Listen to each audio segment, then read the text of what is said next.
Habíamos visto la cadena productiva y habíamos hablado ya de la logística desde el punto de vista del consumidor final en términos de el comportamiento logístico del consumidor, qué ocurría en los procesos de demanda y cómo el mover y guardar se generaba directamente con el proceso personal. Hablamos cómo uno a nivel personal lo que hacía era mover señales Kanban a nivel de lo que significaba el proceso de inventarios y que uno realmente todo lo que correspondía al sistema de información uno no lo tenía completamente estructurado frente al manejo de los inventarios. Hablamos cómo uno utiliza un modelo de expertos y realmente eso es lo que uno hace cuando está manejando los inventarios de la casa. Uno tiene un modelo de expertos donde cada ítem de los que uno tiene, por ejemplo, si uno tiene 30 referencias en la casa, cada ítem de los que uno maneja simplemente lo que está haciendo es operando alrededor de un alfa, o sea, una demanda, una pendiente demanda para cada uno de los consumos. Y de acuerdo a esta estructura uno genera un comportamiento y un sistema de almacenaje respectivo. La segunda característica que uno tiene es que para, así como uno hace mover y guardar a nivel personal, uno hace planear comprar. Ya hicimos algunos aportes acerca del planear comprar a nivel personal. Entonces teníamos, por ejemplo, que uno maneja una política de inventario, pero el control que uno establece para esa política de inventario realmente es un control visual, es tipo Kanban. Lo que uno hace con un stock de seguridad es precisamente o lo desarrolla alrededor de esa palabra seguridad. Un cliente comercial cuando habla del stock de seguridad está diciendo yo voy a tener stock de seguridad para no tener ventas perdidas.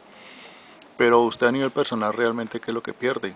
¿Qué pierde cuando usted dice voy a tener un stock de seguridad para mí? ¿Qué es lo que pierde? Satisfacción, agradabilidad, confortabilidad, comodidad frente a unas circunstancias o unas necesidades básicas estéticas adquiridas o trascendentales.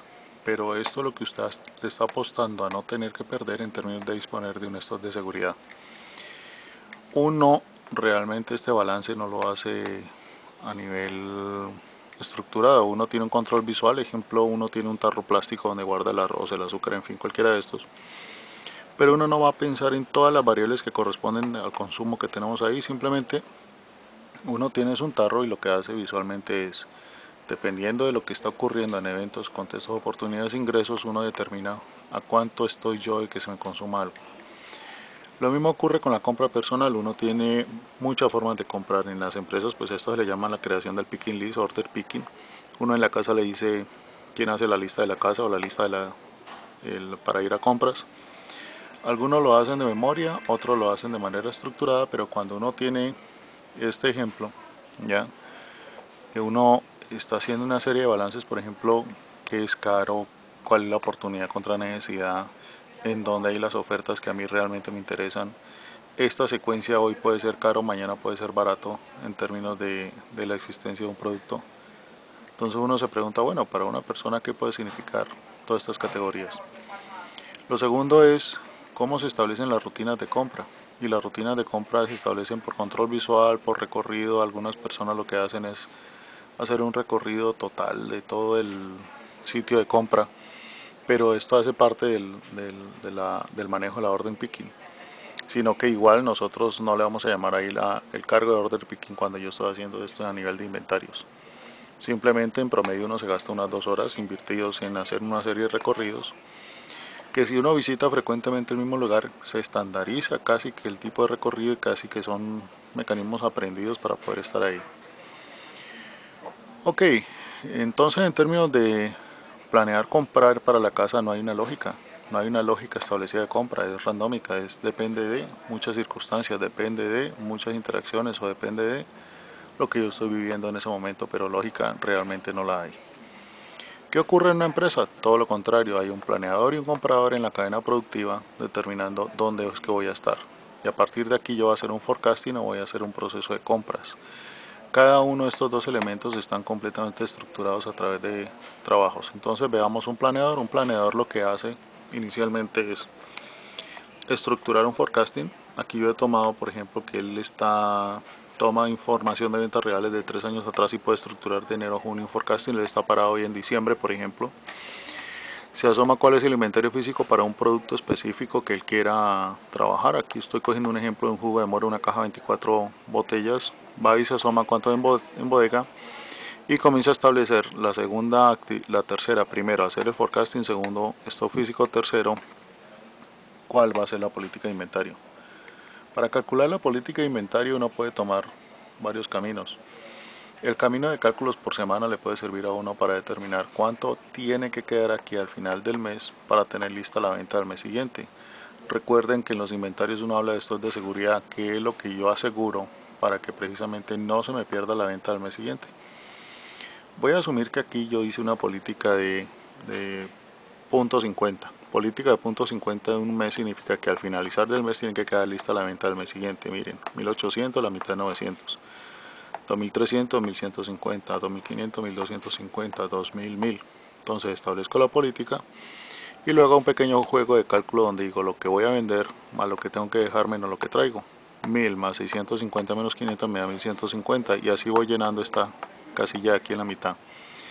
De esta manera configuro el MPS y tengo los tres datos: ventas, stock y sobre todo este dato de aquí, que va a ser el correspondiente al esquema de producción que voy a necesitar. Este pequeño sistema de información o este pequeño balance de información que yo hago con los requerimientos disponibles de ventas e inventarios es lo que me determina a mí los diferentes elementos para poder organizar las herramientas que uso, requiero o tengo disponibles, ya sean sistemas de información creados o que yo los puedo crear, que son los conocimientos que tiene un ingeniero industrial. Entonces, de acuerdo a forecasting, política de inventario y plan de producción, yo organizo el plan del MPS. El MPS es el Master Schedule Planning, o también llamado en las plantas de producción el Master Plan, donde con el Master Plan lo que yo hago es poder definir cuál va a ser el MRP2. Eso quiere decir cuáles van a ser las órdenes de producción correspondientes a cada uno de los ítems que tengo que hacer. Por supuesto, el despliegue de una orden de producción me trae no solamente los materiales, sino el costeo y los requerimientos de personal que requiero.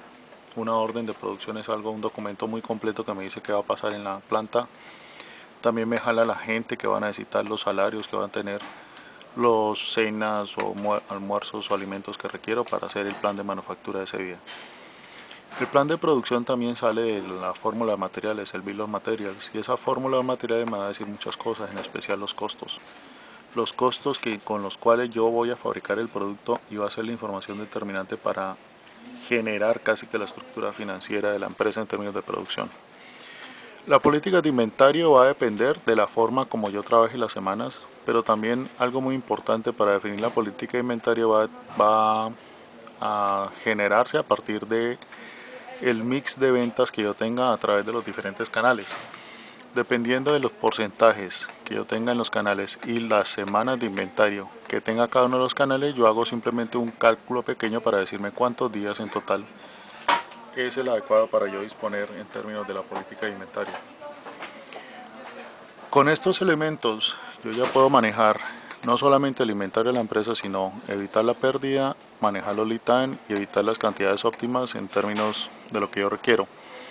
Cuando yo estoy planeando y comprando, o una de las actividades más grandes de planear y comprar precisamente es que me va a dar continuidad a los negocios. Por ejemplo, compras define eso con todos los proveedores. Un proveedor o la asistencia a un proveedor tiene que estar participando directamente en esta continuidad de negocio y no permitir que el negocio se venga abajo porque no tengo determinada materia prima. También las compras requieren un mismo juego de inventario. Yo requiero sacar un forecasting de materia prima o requerimientos de materia prima, un stock, una política para materias primas que es diferente y un plan de compras. Esto se repite en espejo y esto me va a dar a mí la capacidad de poder estar en la operación del negocio de manera continua, sin llegar a permitir que a través del no desarrollo tanto de la política de inventarios, el no desarrollo de la compra de los insumos, me permita que se caiga precisamente todo lo que yo tengo que configurar en términos de la disponibilidad de inventarios para el consumidor, la disponibilidad de materias primas para la planta y tenerle un plan a la planta como tal para que ella pueda trabajar sin contratiempos. La planta también necesita un horizonte y eso es lo que permite estructurar el MPS.